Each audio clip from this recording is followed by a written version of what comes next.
नमस्कार, बहुत स्वागत है आपका टीवी 100 का विशेष कार्यक्रम देख रहे हैं आप और मैं हूं आपके साथ यासूब रजा आपका स्वागत करता हूं। आइए एक बड़ी खबर के साथ बुलेटिन की शुरुआत करेंगे। जी हां, बांग्लादेश में चल रहे तनाव के बीच प्रधानमंत्री शेख हसीना ने अपने पद से इस्तीफा दे दिया है और वहीं इस्तीफा देकर वो भारत आ गई हैं। बांग्लादेश में इस समय आरक्षण मुद्दे पर चल रहा विवाद बहुत ज्यादा बढ़ गया है और इस वजह से देश भर में विरोध प्रदर्शन हो रहा है और इन दंगों की वजह से 300 लोगों की मौतें हो चुकी हैं। और वहीं बांग्लादेश के सेना प्रमुख ने कहा कि हम अंतरिम सरकार बनाएंगे और देश को अब हम संभालेंगे। वहीं आंदोलन के जिन लोगों की हत्या आंदोलन में हुई है उन्हें इंसाफ दिलाया जाएगा। देखिए इससे जुड़ी हुई हमारी ये खास रिपोर्ट। जुलाई 2024 में शुरू हुए थे आरक्षण विरोध प्रदर्शन। जुलाई 2024 में शुरू हुए इन विरोध प्रदर्शनों की शुरुआत एक विवादास्पद नौकरी आरक्षण प्रणाली के खिलाफ हुई थी। उच्च न्यायालय के फैसले के बाद 1971 के स्वतंत्रता संग्राम के दिग्गजों के वंशजों के लिए 30% नौकरी आरक्षण फिर से लागू कर दिया गया। इस फैसले ने युवा नौकरी चाहने वालों और छात्रों के बीच व्यापक आक्रोश पैदा कर दिया, जो मानते थे कि ऐसे आरक्षण उनके रोजगार संभावनाओं को सीमित करते हैं। 2018 में समाप्त कर दिया गया था ये आरक्षण। 2018 में इसी तरह के विरोध के बाद इन आरक्षणों को समाप्त कर दिया गया था, लेकिन इस साल इन्हें फिर से लागू किया गया, जिससे पुनः अशांति फैल गई और देश में छात्रों ने विरोध प्रदर्शन शुरू कर दिया, जिसका नतीजा ये हुआ कि वहां दिन प्रतिदिन हिंसा बढ़ती गई। 300 लोगों की हो चुकी है मौत और हजारों घायल। प्रदर्शन हिंसक हो गए और जिसमें कम से कम 300 लोगों की मौत हो गई और हजारों इसमें घायल हो गए हैं। प्रदर्शनकारियों की पुलिस के साथ झड़पें हुई, जिसमें पुलिस ने रबर की गोलियां, आंसू गैस और स्टन ग्रेनेड का इस्तेमाल किया। ढाका, सिलहट और हबीबगंज जैसे विभिन्न हिस्सों में सरकारी इमारतों और सत्तारूढ़ अवामी लीग पार्टी के कार्यालयों में आग लगा दी गई। बढ़ती अशांति के बीच शेख हसीना ने दिया इस्तीफा। बढ़ती अशांति के बीच शेख हसीना ने 5 अगस्त 2024 को इस्तीफा दे दिया और अपनी छोटी बहन के साथ उन्होंने देश छोड़ दिया। बांग्लादेश सेना जनरल वाकरुज्जमान के नेतृत्व में अंतरिम सरकार के गठन की घोषणा की गई है। सेना जनरल ने कहा 48 घंटे के भीतर बनाएंगे सरकार। सेना प्रमुख ने शांति की अपील की है और प्रदर्शनकारियों से घर लौटने का आग्रह किया है, ये आश्वासन देते हुए कि हिंसा के लिए जिम्मेदार लोगों को न्याय के कटघरे में लाया जाएगा। सेना जनरल वाकरुज्जमान ने कहा कि हम 48 घंटे के भीतर अंतरिम सरकार बनाएंगे। इस्तीफे से शांत नहीं हुआ विरोध। प्रदर्शनकारियों ने मुजीबुर रहमान की मूर्ति तोड़ी। शेख हसीना के इस्तीफे से तुरंत विरोध शांत नहीं हुआ है, क्योंकि प्रदर्शनकारी अभी भी सरकार की कार्रवाई में मारे गए और घायल हुए लोगों के लिए न्याय की मांग कर रहे हैं।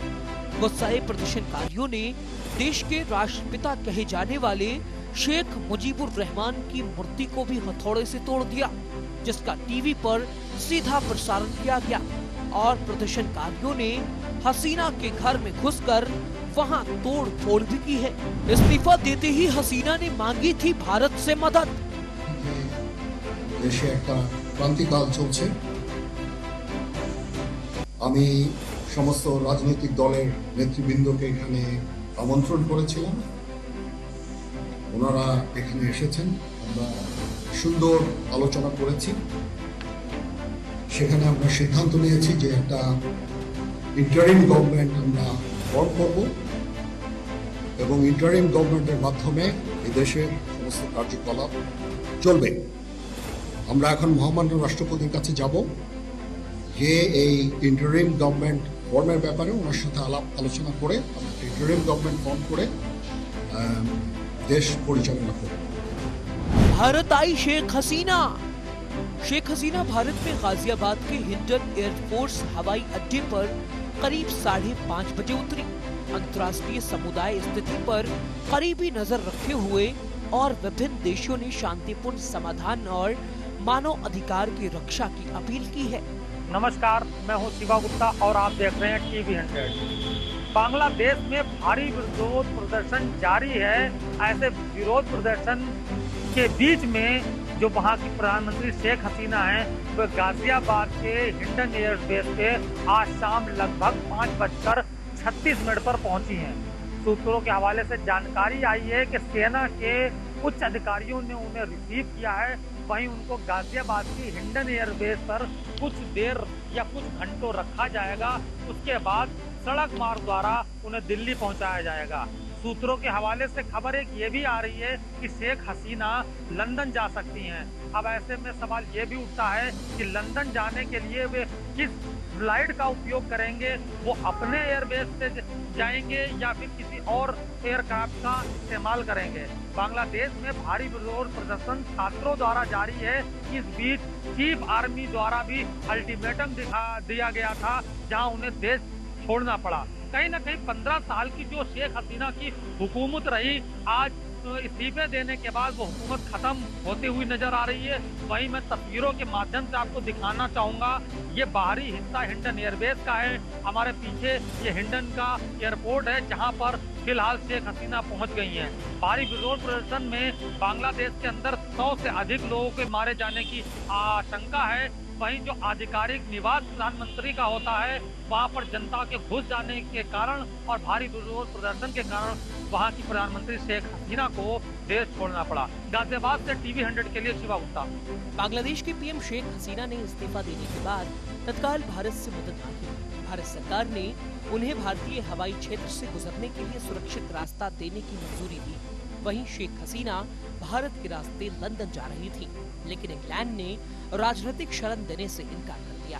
वहीं भारत के विदेश मंत्रालय ने भारतीय नागरिकों को चेतावनी दी है कि वो हिंसा और प्रदर्शन को देखते हुए बांग्लादेश की यात्रा नहीं करें। इसी बीच भारत बांग्लादेश बॉर्डर पर बीएसएफ कड़ी नजर जमाए हुए है।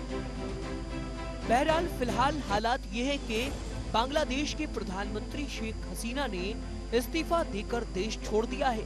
उनके इस्तीफे के बाद बांग्लादेश की सेना ने मोर्चा संभाल लिया है और प्रदर्शनकारियों से शांति बनाए रखने की अपील की है। अब देखना होगा कि बांग्लादेश में आए इस भूचाल के बीच वहां कब तक शांति बहाल होगी। Bureau report, TV 100 Delhi.